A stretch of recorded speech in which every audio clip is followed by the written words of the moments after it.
Hello, everyone, and welcome back to Purple Noon, a podcast.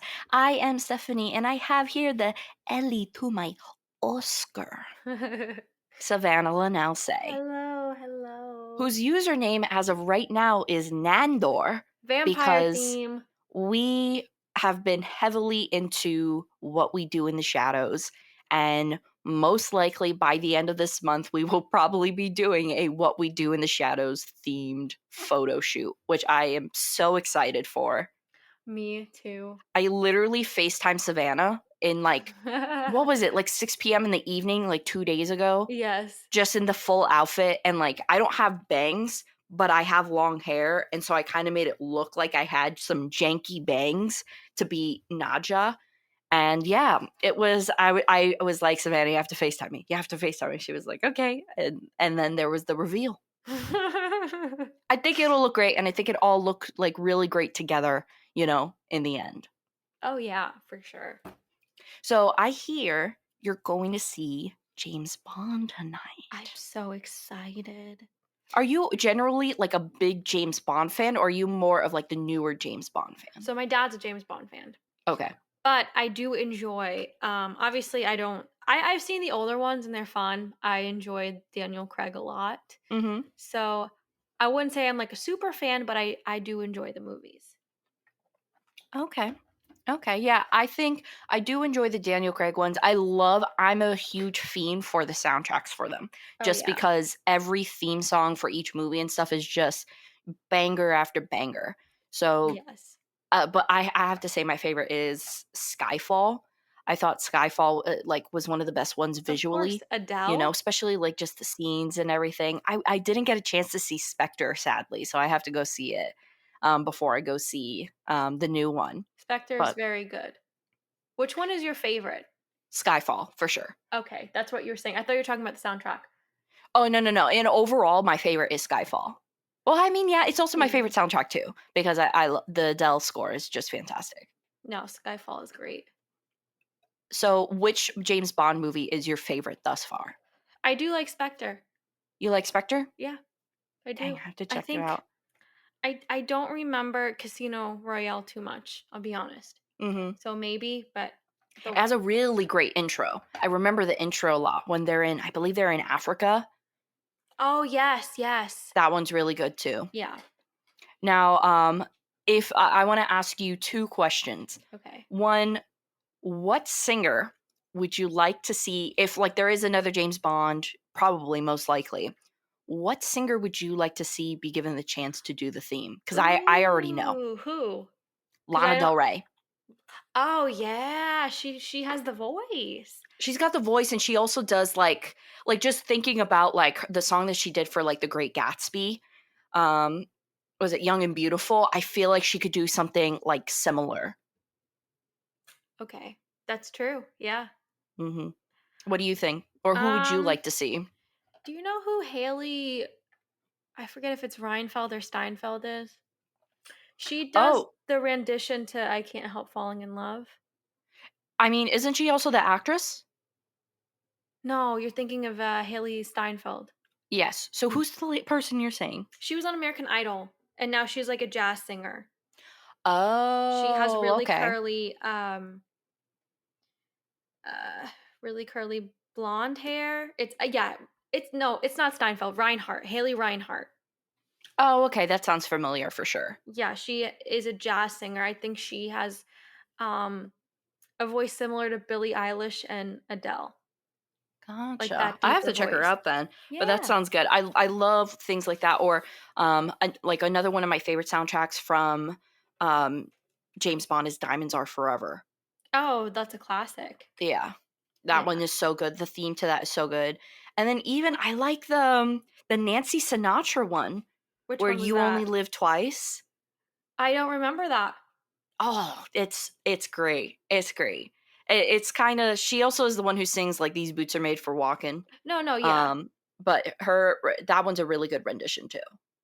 Interesting. Now, in terms of who would you like to see as the next James Bond?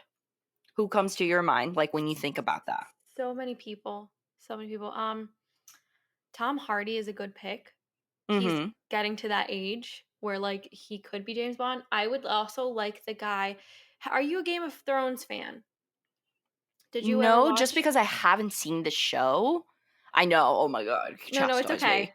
It's But, okay. It would turn out to be garbage at the end, so you I saved pro yourself some. I probably know who you're like, who you would mention. Like, who's the person you're thinking of? There's a scene called the you probably know what I'm talking about though, The Red Wedding, where all the Starks die, Mhm. and it's I believe he was Robb Stark. Rob I know Stark. you know who I'm talking about. Oh, isn't he the guy from, 1917? Yes, Yeah. him. I think Yeah, he would be Madden, I great. believe his last name is. I think he would be, Oh, that's a good pick. That's a really good pick. yeah, because if we're gonna stay with British actors, I think he'd be fantastic. Well, obviously, Because I James feel Bond is like British. the Never only mind. is yeah, he is British, right? I was about to say, we stay with British actors. James Bond is like the British intelligence. So I'm stupid. Oh, yeah, his name is Richard Madden. That's who the person you're thinking of. I could totally see that. I know there's a lot of hubbub about Idris Elba, and I'd totally be down for Idris Elba. Yeah, I wasn't sure if how old he was though. He's up there. He's up there in age, and I don't know if he would do it just because he's on the show Luther, and or I think the show Oh. ended, but I feel like that's literally like kind of like James Bond, like a different version of James Bond. No, but he'd be good too if he wanted to. I for some reason I thought he was a little old, but maybe not. I know he's older, No, but no, I'm thinking he's like in his 50s. Am I right or no? I think he is. I think you're Okay. right on that. So I don't that's why I was just like, but then again, Tom Cruise is like jumping off of buildings and he's like 60, so That's true. I don't know. Maybe he's up for it. In terms of like, because it's hard because a lot of the people who I imagine, I'm not imagining, you know, I'm trying to picture action stars, and for some reason, like British action stars are like escaping me. I think because James Bond, Oh my god, my little I hear doggy. him. It's okay. My Is dad's that coming home from the Hamilton? store. That's Hammy. That's Okay. Hammy Whammy. Okay. That's okay. He's But Tom excited. Hardy's a good pick. People are saying Tom Holland. He's too No, he looks like he's 17 still. young. No, he's He's, Spider-Man too, so that's not gonna happen right I now. think Tom Hiddleston. He's a good pick, but I know I'm not sure about like Marvel people because I don't know how tied up they would be.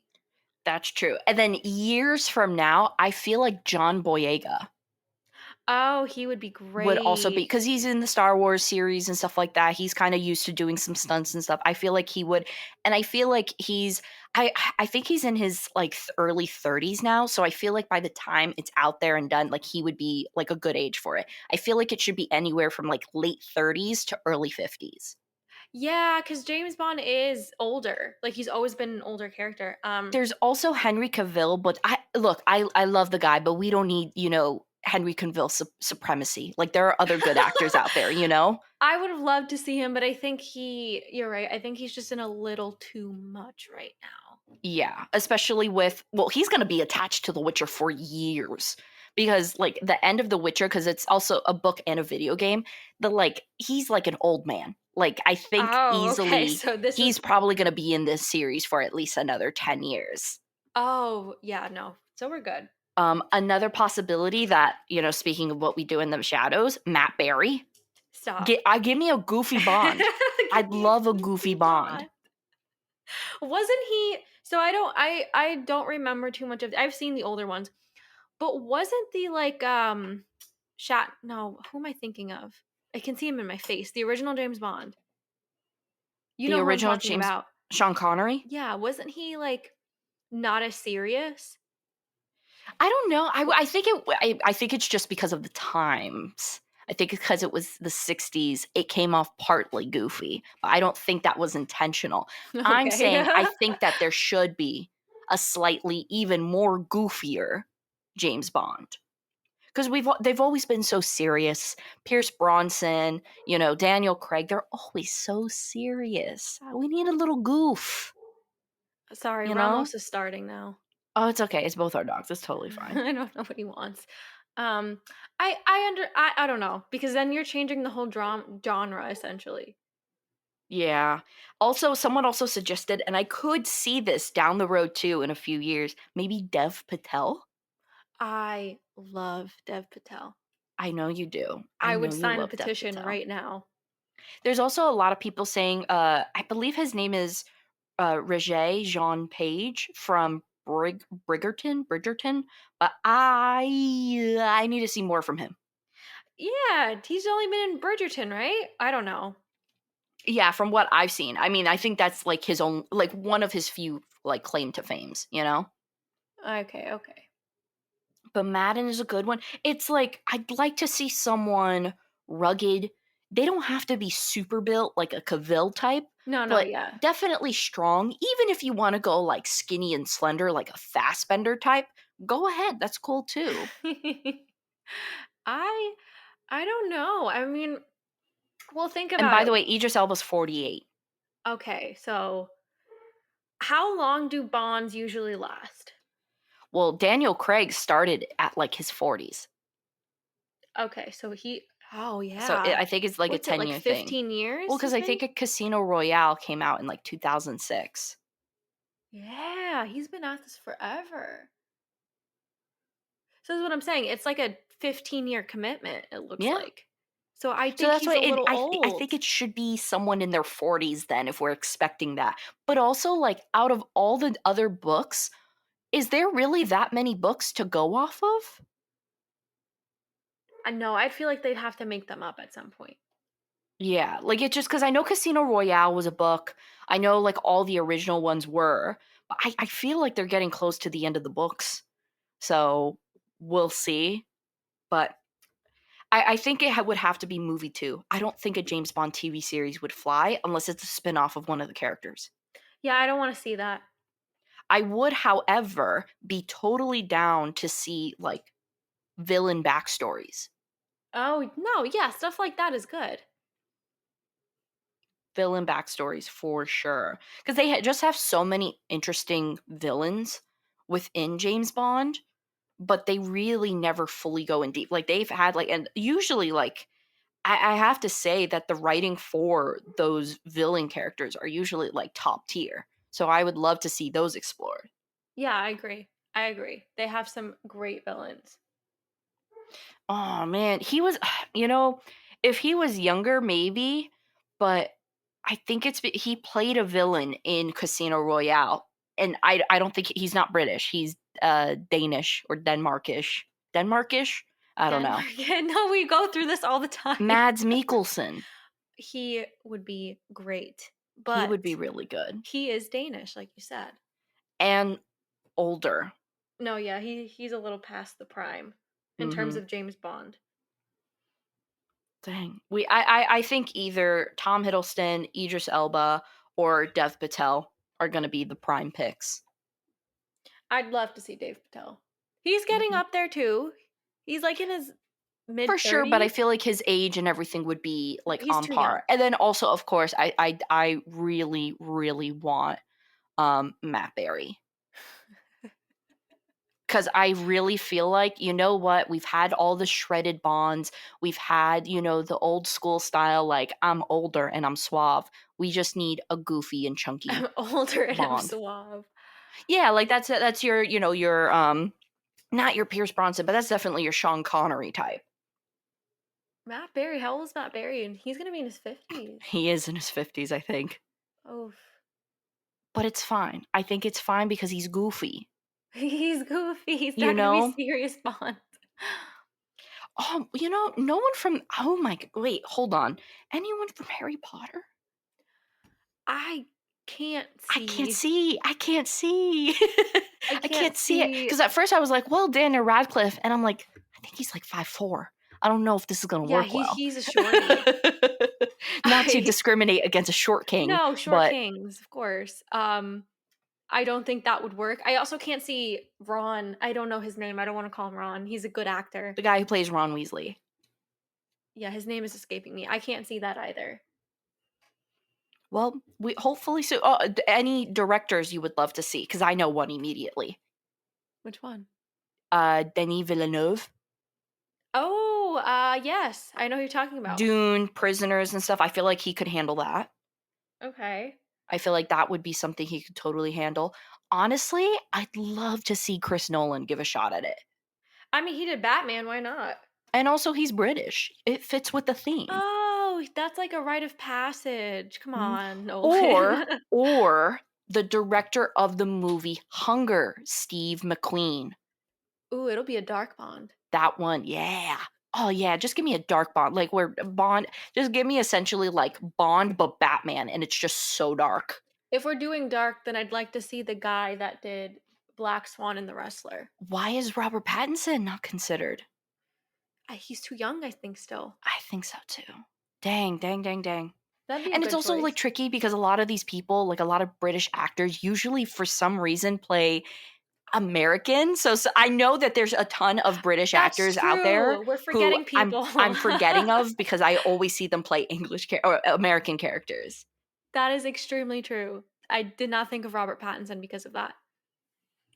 Yo, I think it would be really cool if like out of left field, and you're probably gonna be like, stop. But Bond, Lars von Trier, I don't want to see it. that would be insane. No, he's gonna make it weird. He's gonna Yeah, make it weird. yeah, it's gonna be very meta philosophical and just And all he's over the gonna make it place. about no, it's just gonna be like symbolic for him being really James Bond because he's like that. I can't. I It's somehow can't. gonna be about him. So no, I don't. I don't think we need that. Oh my god.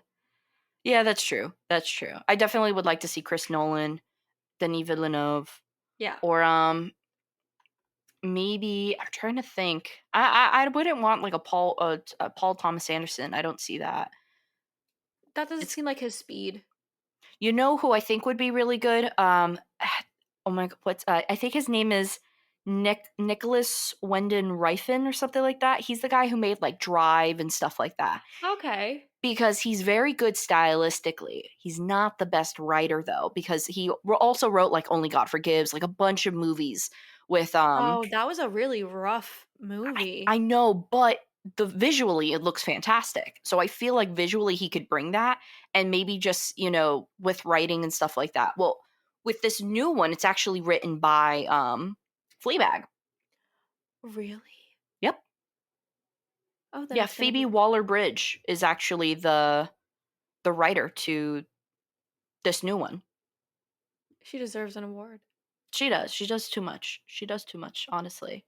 Yeah, let's see. Yeah, she wrote the screenplay to No Time to Die. Wow. She's everywhere, girl. I love her. She's great. And she's like constantly like writing stuff too. No, she's fantastic. Mhm. So, yeah, those are our James Bond opinions, not related to the movie we're going to be talking about today, but still on par with the times. So, Savannah, are you ready to get into the movie that we're going to be discussing today? Yes. All right, so today we're going to be talking about the film Let the Right One In, and it's from 2008, and currently it is available for rent on Prime. And essentially, it is a foreign film, foreign to the U.S. It centers in, I believe, it's a Swedish film, so Mhm. it centers around Oscar, an overlooked and bullied boy, finds love and revenge through Ellie, a beautiful but peculiar person. The director of it is Thomas Alfredson, and it is written by Jean Lindquist is the last name. I could not pronounce the middle name I could not I pronounce that. understand. And then your main characters are Oscar, played by Chiara Hedebrandt, as well as Ellie, played by Lena Leanderson. So Savannah, we I had showed you this movie a few years ago. Mhm. We watched it together. What were your thoughts then? And of course, what were your thoughts now rewatching it without spoiling? I think the movie has just so many layers. It's beautifully done. Like visually, I think there's a lot of points where it's just beautiful. Um, I think for a horror movie, like I said, it has a lot of layers. Like when you watch a horror movie, it's usually known for like one or two scenes. But I Hmm. think this movie, there's just so much unraveling with the characters that there's just always like I can't pick maybe one scene that I love so much because I think as you get more into it, there's just more revealed and you find out more information. And the horror in this movie is done, I think, brilliantly. Um, it's very unique for the type of horror it is. Hmm. Um, and I think it just has a lot of on top of it being scary, a lot of themes about friendships and parental figures and stuff, and loneliness, of course. So I think it's one of the best. I don't want to. Can I? Because I'm gonna have to say a spoily. Yeah, go ahead. So spoiler alert. Now go. It's one of the best vampire movies. For sure. So I couldn't agree more. Honestly, when I remember seeing this film and like once again like seeing pictures of it on Tumblr as a little teen and going, Tumblr was "Oh, really like Tumblr has a lot of responsibility for many facets of my life. Tumblr is the reason why I got into the last movie we talked about. Tumblr is the reason why I got into Twin Peaks because I was seeing images and clips from it and I was like, "Oh my god, I didn't know who David Lynch at the time was when I was on Tumblr in my 12-year-old days." Purple Noon owes a lot to Tumblr. Truly, truly, absolutely. And so, yeah, I remember seeing like some gifs and stuff like that for this movie, and I was like, wow, it looks visually stunning. And then I remember hearing the soundtrack, and I was like, oh, I have to see this. And honestly, to this day, I do believe it is one of the best, and probably as of right now, I will say it, it probably is the best written horror movie. It may not be my Mm. personal number one favorite, which is The Thing. I will live and die by The Thing. But this one is honestly probably like the best written, just because of the characters you're dealing with, and even like the atmosphere Yeah. of this entire movie just works. And following along with the theme of spoilers, vampires, um, it hits a lot of different points of the lore that we've heard before, but we're seeing it visually so different, you Yeah. know?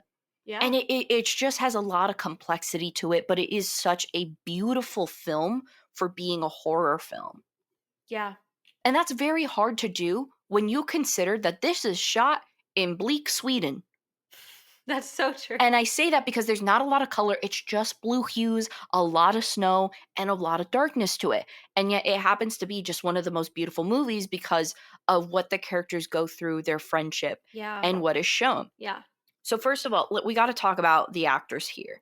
We have a lot of different fantastic performances in this movie. And of course, let's talk about the boy who plays Oscar. I think he really does a great job at portraying the sense of like child hopelessness.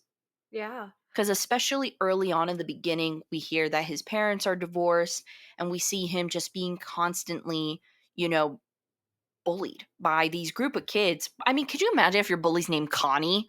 Like, dude, like that sucks. Like that was sorry. But like, and even like the type of bullying that he goes through Yeah. is physical torture. I mean, he's getting lacerations on his cheek and everything like that. He's getting bullied to no end. Yeah. And it's something clearly where he either can't express it to his mom or is just afraid to.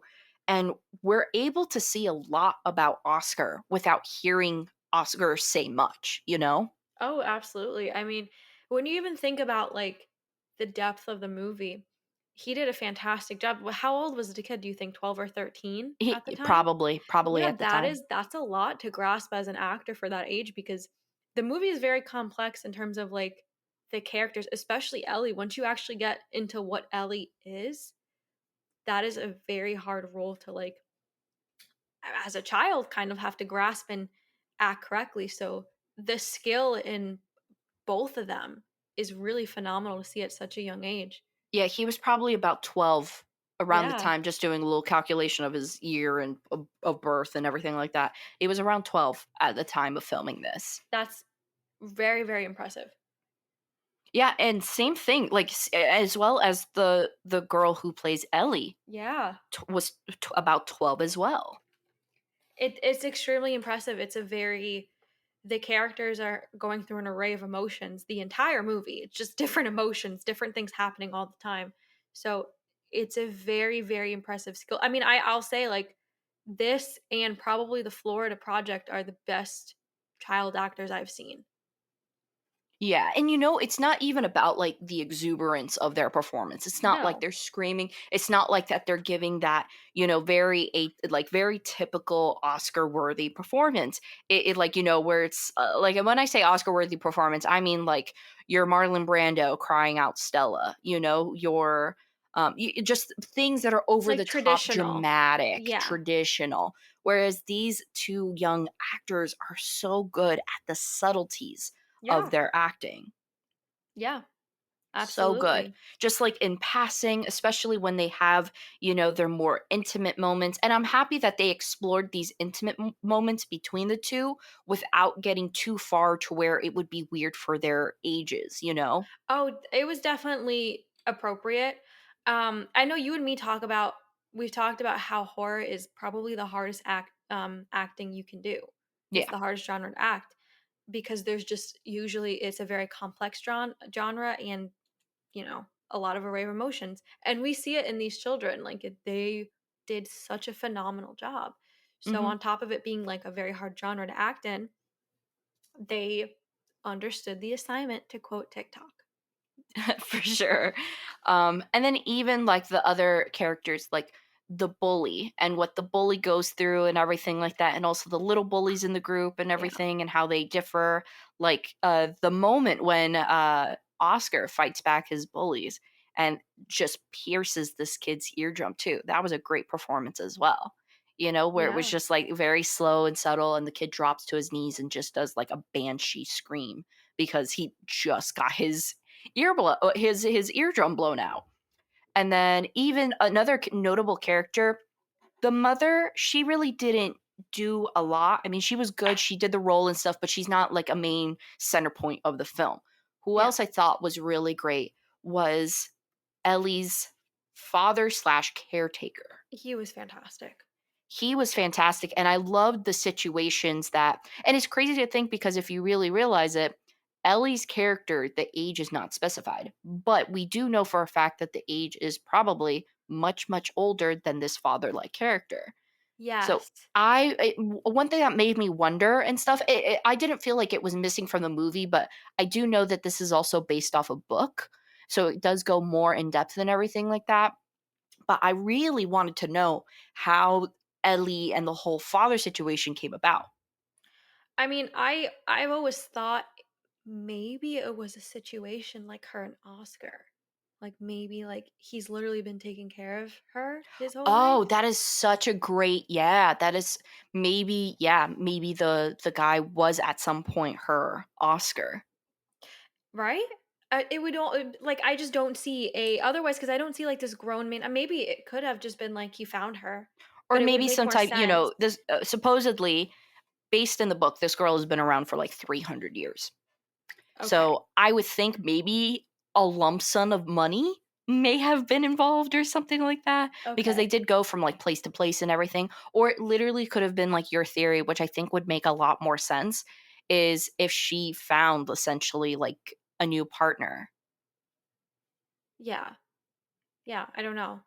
But Um. what this father-like character goes through just to be able to feed her and everything. I mean, it's so stark in the beginning of the film when you're watching it, and all of a sudden, this guy goes to a park in the middle of the night where there are lights and everything, people are walking and stuff, and literally strings up a guy and slits his throat and just drains him.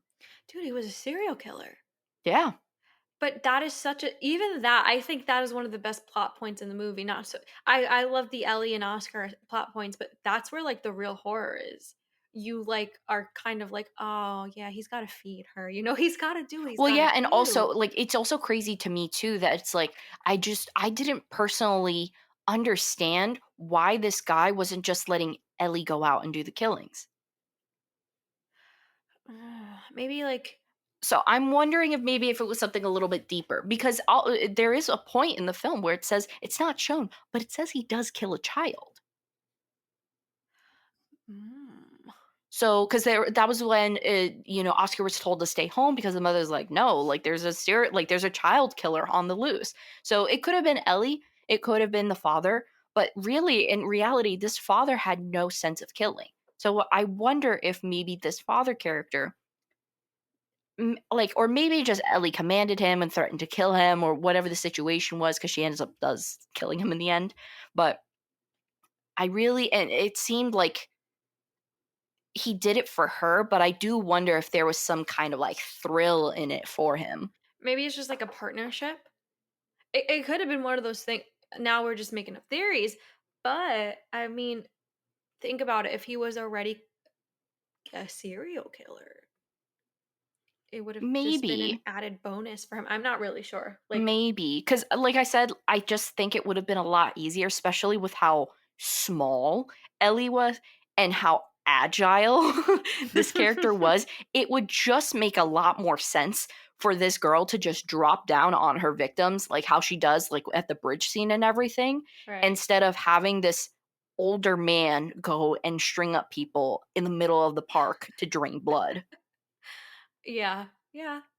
So That's I wonder, true. that's probably mentioned in the book. I really gotta get that book, man. I really like this, so I really want to read it. But Yeah. I have a feeling it's probably mentioned more in the book. But that definitely was a scary feature to the film, because this guy was literally killing people left and right. They were finding bodies in the frozen water. They were finding bodies there. It was just, it was a lot. And the fact that the film even opened up to that, I thought it was such a smart idea, because it doesn't allude automatic. Like when you first watch this movie in the beginning, you don't think vampire. No. No. And even what the trailer does, if you decide to watch the trailer does a great job at not spoiling everything entirely. Well, that's not true. I think the one line where it's like you're a vampire is put in the I was trailer. gonna say I do remember like something being said. I don't Yeah. know. But overall, if you didn't see the trailer and you were going to start this movie, it is a great mislead. And I say it because it ends up adding more to the plot and more of a great Yeah. surprise than in the direction that it was going towards. Yes. I agree. I agree. So it was just like, that scene was crazy, as well as the other guy. I think it was like a men's locker room where he was like hung up in, and he ends up like dumping the acid on himself so that way he can't be caught and everything. Like all of it was just crazy. It was really those parts were really, really scary. And now we got to talk about Ellie. Ellie is such an interesting character because I've never seen a character quite like Ellie before, Yeah. even in the horror realm, where it is a very innocent character. Where for someone, because usually, like when you have child vampires, they usually act like tiny adults. Right. And that's always made sense in the fact that like they're immortal. Yeah. So yeah, they would grow up, but it kind of seems like Ellie was stuck. Yeah. And obviously maybe just sheltered by, like, maybe her that father figure was like the Oscar, just kind of sheltered from the realities of that and everything like that. But she still has this very childlike inhibition to her, which makes Mm, it easier for her to connect with the character Oscar. yeah. Now, we do keep referring to her as she, because that's what the in the bio and stuff like that, it's kind of hinted that she is a girl. However, there is two scenes that delude this fact that in reality Ellie is a guy and is just kind of perceived to be as a girl. And the reason why is because there's one scene where Oscar and Ellie are like snuggling each other, and she says to him like, even if I'm not a girl, and he's like, yeah, I don't care. Like totally chill with it, respect him, little short king, totally respectable. But I As always well thought, as, so honestly, I always thought that meant like I'm not a person. because Cuz there is one scene in here, and it is more expressed in the book because I did look it up, okay. where she's changing. And when Oh you see yeah. her changing, there's a shot of her genitalia, and it essentially was that she was born a boy and she was mutilated. Oh, that's right. That's right. Okay. Yeah, so that is actually it, that goes in further in, and I think it happened to her at a very young age before she turned. And so maybe that's why, maybe just things happen and stuff if she became more femininely appearing and things like that. Or honestly, it just could just be the long hair, who It knows? really could have just been her hair. But they did pick a very good actor for that, because the actress is a girl, but they did pick someone with very ambiguous features, Yeah, which I very thought was very neutral. smart. And because it also added this illusion as to, like, if you couldn't tell if it was she was a boy or girl, you also couldn't tell if she was human or not. Yeah. Yeah. because she was just so different looking and unique looking. Right. So Yeah.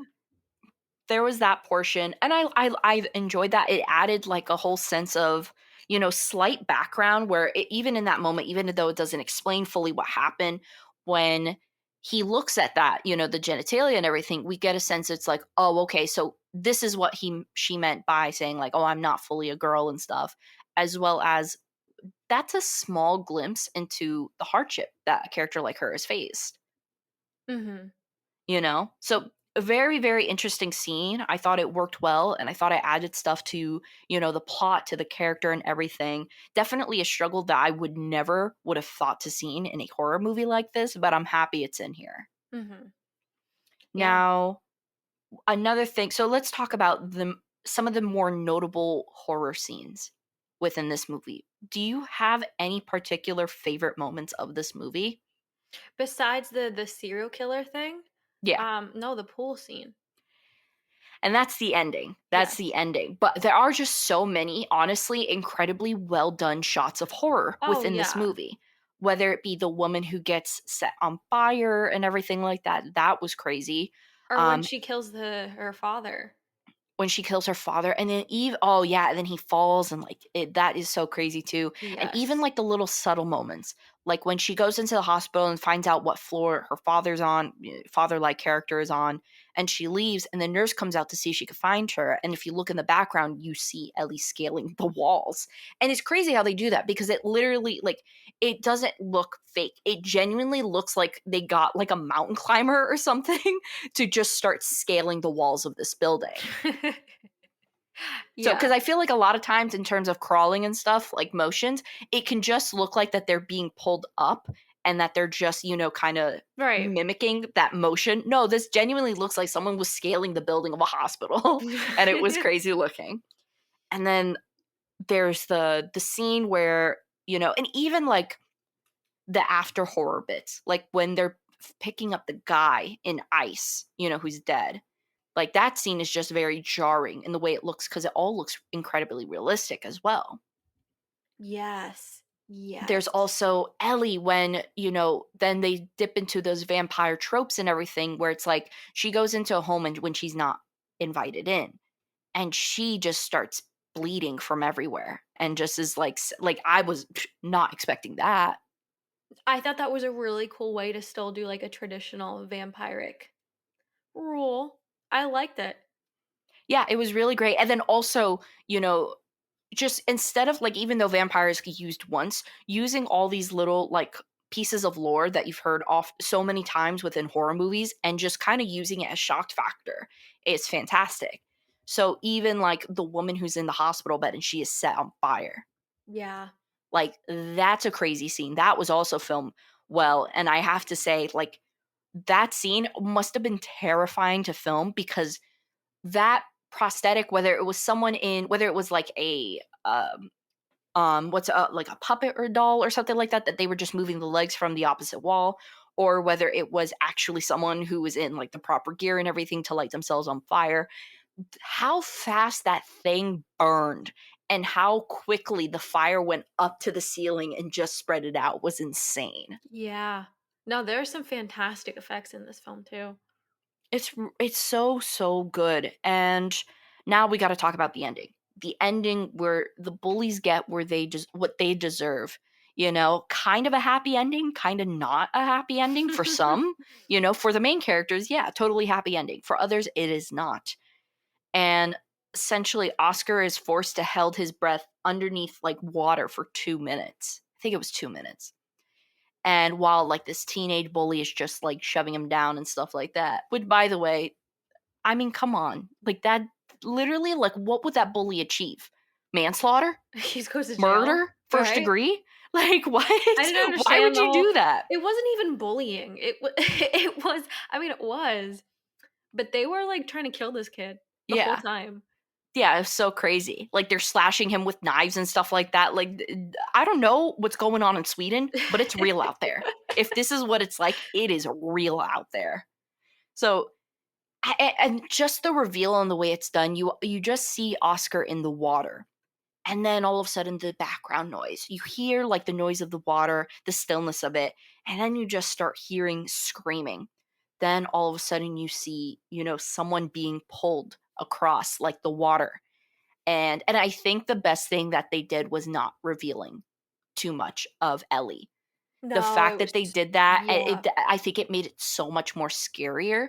Like, even to the fact where all of a sudden, like, a head is dunked into the water like a basketball and shoots down to the floor, and you see the blood come up and everything was insane. it was super scary for sure.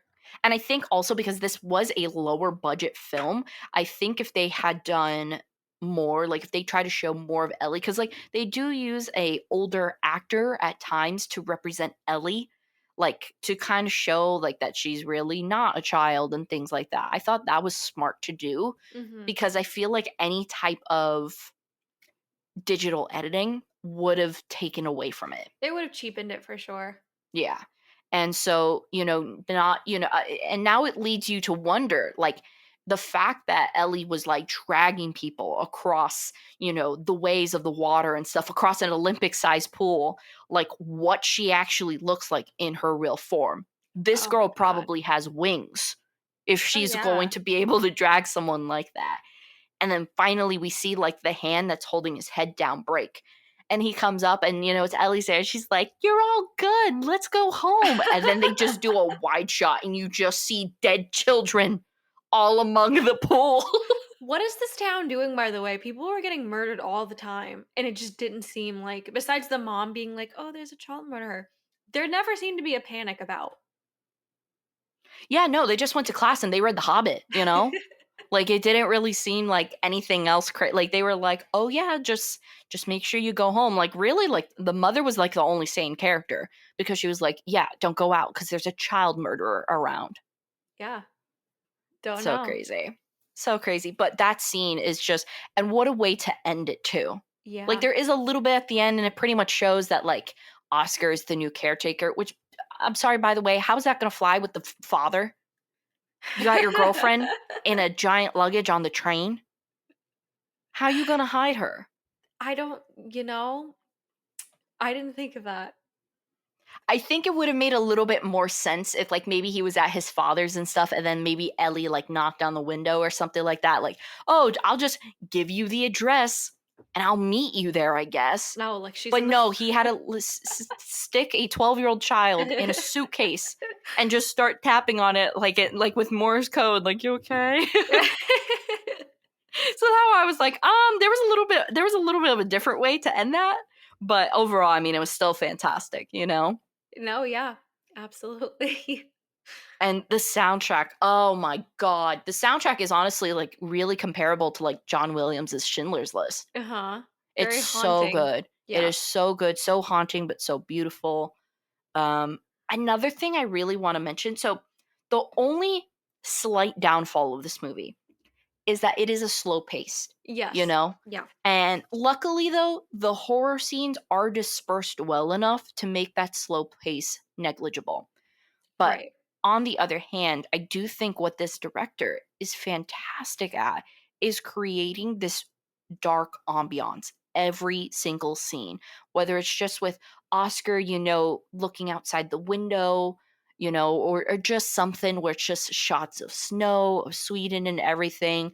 Like it didn't just feel like filler scenes. It really felt like No, scenes that were yeah. made to contribute to the ambiance of it. I agree. Like it was slow, but like you were saying, I think it contributed and a lot of the times benefited the movie.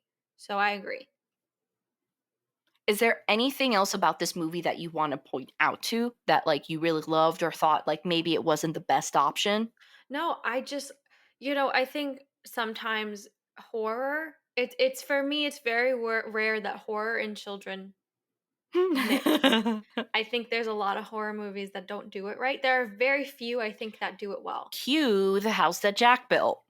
We're not going to talk about it. We're not going No to talk about it. problem. I literally, whenever we review that movie again, I'm going to skip it because it was so, I, it's in my head now. Thank you. Anyway, it is very rare for me that kids and horror movies go well together, especially with the acting. and both of these kids not only give like a really complex story and a story where two children, it would make sense that they're kids, but the acting is very, very good. They do act like children would act, but maybe a little just a little bit more maturely, but Mhm. still it's not an unrealistic plot for kids to be in this movie. And I'm very impressed with the actors. I'm very impressed with how they went about. I don't think anything was super inappropriate because they were children. I think everything was done super well for a sometimes really gory movie. Yeah. I really, really am impressed with that. Yeah, it's overall such a well-balanced film, Yeah. especially for horror because you have these beautiful moments, you have scary moments, you have, intimate moments with everything. Like, I think the only other time I think child acting has been good in terms of horror would be Poltergeist. But you also know Poltergeist is like my ride or die too.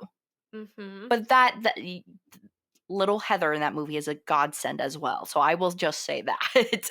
But No, I think yeah. that's where um like it's very rare for child acting to be good in movies. And I think only like the most notable horror films like The Shining, Poltergeist, things like that actually work because they knew how to work well with the children. Yes. Yes. Like there's just so a lot of movies that especially like for example the Chucky series. You have the child all throughout and everything like that. And it just like and I'm not dissing Chucky or anything like that. I'm just dissing the child actor. No, I'm kidding. I'm kidding. I'm kidding. It just didn't work. It just didn't work well. But then again, that's also not as serious of a movie and stuff. So you could take Y that with a grain of Okay, salt. you're gonna get mad at me for this one. Oh Lord. I don't think The Sixth Sense, that's a really popular, uh when people think of child acting, they think of The Sixth Sense. I don't think it was good because I don't think children act like that in real life. Oh, I agree with you. I mean, like, Okay. I love Haley Joel Osment. Yes, that's why I was just like, He's my ride or die too. No, no, yes. no, no, no. Like his performance It in Artificial Intelligence outmatches Sixth Sense every single time. but I don't That's even another think movie where they know how to work with child actors. yes, but I don't even think a lot of times it's the child's fault. It's kind of like what you're No, saying. I think it's the director's interaction with them. Yeah, and I think a lot of the times, um, they make them act like adults. Yeah. Some of the things they would say, I'm like, kids don't care that much, and they would never ask that. They would never tell these profound things because 'cause they're kids. Um, so yeah, my point is I Yeah, think it's like not every child actor is going to be like a young Sheldon, you know? yes. Yeah, but I think the movie did really well with still keeping that childlike behavior intact. It really, yeah, it kept the innocence of it. It really, even, and that's really like incredible to say when you're talking about a horror movie that also involves killing children. Like Yes, the fact that yeah. you could watch this and be like, "There's a lot of innocence and beauty in this," is really remarkable. Yes, I And agree. it's not just because I have a crazed mind or anything; it's because you agree, and so many others agree with that too. Yeah, yeah. Overall, I think Let the Right One In is severely underrated. When it comes to a bunch of horror movies and stuff like that, it is severely underrated. Oh, and of course, it's also it's foreign, so a lot of people already aren't going to cross that line as it Yeah. is. It always feels like everything needs to be like this isn't the most extreme horror movie, but it feels like in order for it to pick up attention in the US, it has to be to some level of extreme. So What like year did this even how come out? Sue, Yeah. even how Sue is super. And I actually think this came out the same year as Twilight. What? Yeah, 2008. Yep, they both came out in 2008. Okay, I will say though, besides Twilight, I think that year was the year of like Paranormal Activity, and I know Insidious came out maybe a year. I think back then what was really popular was the whole like demon stuff, which Yeah, and it was see, before like, I feel like, constantly film, and especially foreign films, goes in and out of, like it's almost like a trend in the US. It goes in and out a lot. Like, I that's feel true. like now we're slowly writing out the Parasite wave, Now everyone's just kind of focusing on US films. But maybe not so any actually, no, I take that back because everyone's focused on Squid Games right now. Squid Games, really good, I really good. have to see it. But there was a lot of also other notable films that came out this year, like the Benjamin Button movie came out in 2008. And I think also just this was right before the vampire peak hit. It was literally Okay. right before. So, because I feel like the vampire peak didn't hit until after the first Twilight one, like more going into like New Moon and stuff like that. Right. Okay. Makes So sense. I really feel, and I'll just say it right now, this kicks Twilight's ass, no doubt. So much better written from one Stephanie to another, you know? So overall, Savannah, one, I'll ask you 3 questions. Okay. Does this deserve to be in the Criterion? I think Would you so. own it on DVD? Yes. And what's your final score for this movie? 9 out of 10. I wish I had a little bit more information at times. Like it definitely left me wanting for a little bit more answers. Um, I'm yeah, just a little slow sometimes, but that's really it. Other than that, yeah, Yeah, I fantastic. totally. So for me, it's got to be in the Criterion. It's Oh the yeah. Criterion needs this movie, in my opinion. Kind of disappointed that it's not already in, you know? Also, would I own this on DVD? Yes. I would love some Blu-ray copy, special edition, or something like that, because I would totally love to own this movie. And my overall rating for it, I'm actually going to give it a 9.8 because I do think it Wow. is stunning in so many different ways, this movie. Because it's very hard Mm, to impress me with horror. Like, a okay. lot of people are like, I really like horror movies, but I'm the type where it's because I hold so many to like higher standards than others. There's only really a small selection of horror movies that I actually thoroughly like, you know? And I love horror when it's done really well. Right. So this one Hmm. is one of them. It's done extremely well. It is, you know, top of the barrel in terms of horror movies. It Awesome. ain't no thing. I love the thing. I love The Thing. I will say that The Thing is one of the best horror movies of all time till the day I die, but this is a close second easily. Interesting. All right. Yeah. It's funny I say that. I'm like, I only like prestigious horror movies. Meanwhile, I think The Poltergeist is everything, as well as like Reanimator. You know? Reanimator. That's right. That's okay. Don't diss it. It's good. We also like tough stuff, so I mean, that just I means we have taste. Real recognizes real, Savannah. You know? So hope so. but okay, don't get me started on Tusk, but it is honestly another top tier one. That's top of the barrel, and I don't care who anyone says. I don't care if this discredits me as a film critic, movie No, we already reviewer. gave it higher than Night of the Living Dead. Yeah, because It's it already out there. deserves it. It deserves it. Zombies were gonna come up eventually, but walruses, bro, that was never going to happen unless Kevin got high and thought of it. Yeah. Yeah. And it's actually good. It's actually No, well it's a acted. solid film. It's a solid movie. So and so many people think I'm so crazy because they're like, "Oh my god, Kevin Smith, you must be a huge fan. What's your favorite movie?" And because I say anything other than Clerks, I get side-eyed all the time. They're like, "What?" I'm like, "Yeah, I like Tusk. It's the best. It's the best Kevin Smith film. End of question. Like We need more nothing else." horror for him. We need more horror from him. He was going to do one and then something happened and it fell through. And I know it and I'm saying it, but I'm also not saying the name of it because I was on the set for it and it was going to be cool. It was the one that I went to Sarasota for, No, I know which one you're talking about. but Yeah. it doesn't look like it's coming to fruition. Oh. Yeah, sadly, just due to some issues and stuff like that with the company that it was made with and everything.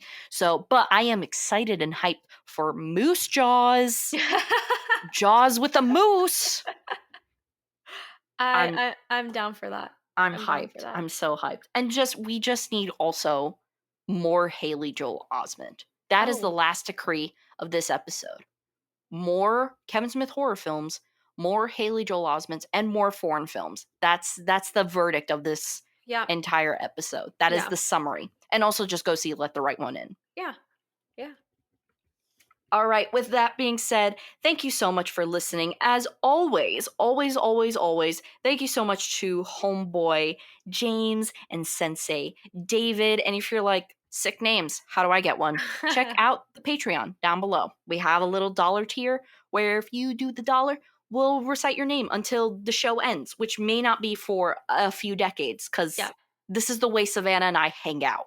Yeah. No, this is Literally. it. Next 60 years. Sorry. We're in it. Contract. We've signed, you know? But thank you so much for listening. And oh, lordy lord, you know what's next week? Woo! Freak Week! Freak Week. You're excited. You're excited because you don't have to see any of the movies. What movies did we pick again? I know we're doing Solo. Antichrist Right. and The Exorcist. Bro, I'm booking a therapy session this weekend. I just as a safety net, you know? I might budge for one. You might budge for one. I might. For you. So you don't have to go through all of it in one. Don't be bitter. All right. Whoa. Oh, I can't wait to have, you know, the opposite of Freak Week where it's just you watching little animation films. Yep. It's just you. It's me watching all things that are horrid in the world. Fascism, you know, priest. Priest. You know? Oh. Well, I could say that because of what's happened with France and everything like that. I agree. So, priest, them scaries. Not even, you know, not even the demon whose name I will not utter from The Exorcist. And, well, and I'll have to tell my Exorcist story, I guess, next time, too, during Freak Week. Mm-hmm. And then also, what else? Oh, yeah, not God, the Antichrist. And what are you going to watch? What are you going to watch, Savanna? Cinderella, Ratatouille, and... Ratatouille. I don't even know what else. What, Attack and the Power of Juju? What else are you going to watch for your little animation week? I might do an anime. Oh, the struggle. The struggle. I feel so sorry for you. Bessie. But what movie would you even bother to budge with? Probably The Exorcist. Really? Because I feel like, number one, it's older. So because it's 50 years old already, I don't know if it's going to be as scary as Solo. Well, Solo is just, I don't want to deal with the That's fine. I can understand Solo. graphicness. Solo is not for everyone, and I get that. And I even understand with The Exorcist and Antichrist and stuff. But I will say, The Exorcist, it's not that the fact that it's like, because I've seen The Exorcist beforehand. It's not at the fact that it is like terrifying scenes. It's what they make a child actress do that is pretty intense. Really? Oh, sweetie, I can't even say the things right now without ruining our PG-13 rating. All right, you'll have to tell me because it really is. The reason I really just don't want to watch the other one is it's Lars. That compromises with your moral values. I get that. But it's also Lars. So I really don't know 100%. You've already been scarred enough by that, man. I have room left. I don't know what I'm getting into with him. Because if it was just no. At this point, I think I just have to allow the fact that, yes, because I am doing this, I think I'm like a sadomasochist cinephile. And that is horrible. And that is like the worst personality trait of all time. But that is what you can expect right before we sign off, Savanna. I will let you know what The Exorcist is about. So if you're listening, be like, oh, tell her. I will tell her. She will know. She will be enlightened. I'll have to make a choice. Yes. So I will literally say it when we hang up. So thank you everyone for listening. And when you hear us next time, or probably see us next time, it will be for Freak Week. Happy Halloween. Halloween. Bye.